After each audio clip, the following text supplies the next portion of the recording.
So today we are going to learn how PLC programming is done using ladder logic. Okay, so as I shown you in my last lecture that how a input image table store the field device, it is input device value in the memory.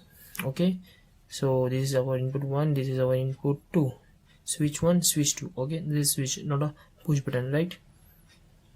So it will hold the value, otherwise like push button, it means release a value. So immediately after pressing, when releasing is state is done, value of this last bit becomes from 1 to 0 again. Okay, so here this will not happen. Is it a switch? So it will act as a switch normally, so it will latch the value.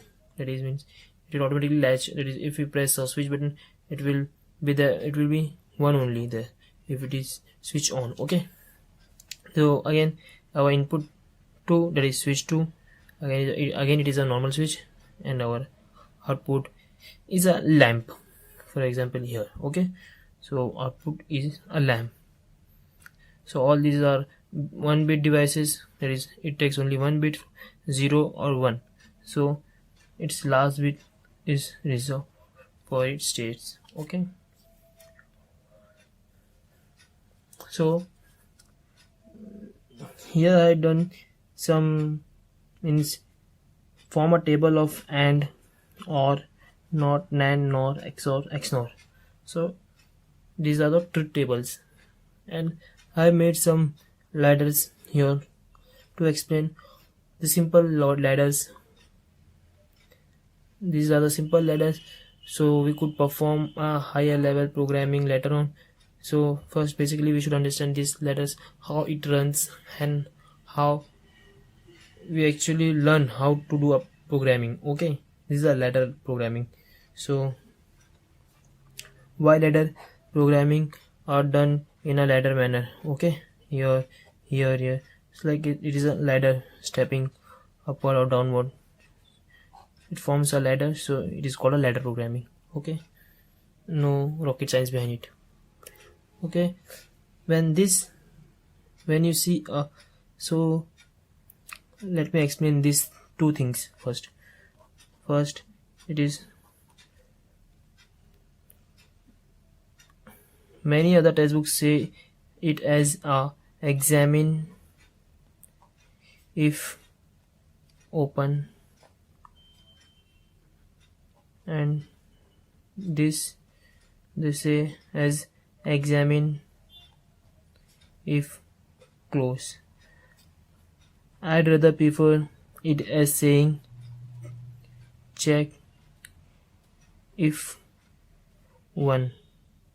Okay, and it is as check if 0.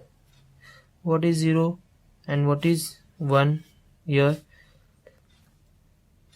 If this switch, means this, I am asking it for check for 0 or 1. I am asking its input image table's memory whether its last bit is 0 or 1. Okay, so what I am asking is check switch 1 last bit is set or not set, means check if it is 1 or not 1. Means if a person switched, means if a person pressed a switch, then from off stage to on stage, then it will change this image table. Okay, then it will set it as 1. So check if it is 1. If it is 1, means if the person is pressed this button, then it will give you a true indication. That is, this in the, if you see this in a PC, then this will glow as green. Okay, and check if this switch is pressed. If not pressed, it will show false. If it is pressed, then it will show true. Okay, if this will become true, then this called as rung. What is this called? A rung. Then this rung will become true, and hence this in output will become true. Then this output image memory will set as 1, and this output lamp will glow. Okay, so this is how we check if this satisfy our AND truth table. If button is not pressed means 0, check for 1. Button is not pressed means here it will showing us 0. Okay, so this will become false, and check for switch 2. Switch 2 is pressed, not pressed. Then again here not pressed means 0, so it will checking 1, hence it will showing us here 0. So this will also become false. So false become false, the output will not run. Okay, this is a simple way of explaining how ladder logic works. Once again, let me show you in this simple NOT gate. Okay, how NOT gate is performed. Let us assume a switch 1. Okay, switch 1 is not pressed. Okay, means not pressed means here we have 0. Okay, we have 0, and what it is checking, it is checking for 0, so it will give us true. Okay, so what NOT gates do, when 0 it will give us 1. Okay, it will give us 1. Which gate? NOT gate. So this will become true, so output will glow. So when it is pressed, okay, when it is pressed means here there will be a 1. Okay, so when it is pressed, it is checking for 0, so it will become false, so no output will glow. False, so no output will glow. Simple. Let us check for AND. For this 1 switch 1 is pressed, switch 2 is pressed, so check for 1 true, check for 1 true, output will glow. Okay, now let's go for OR table. Switch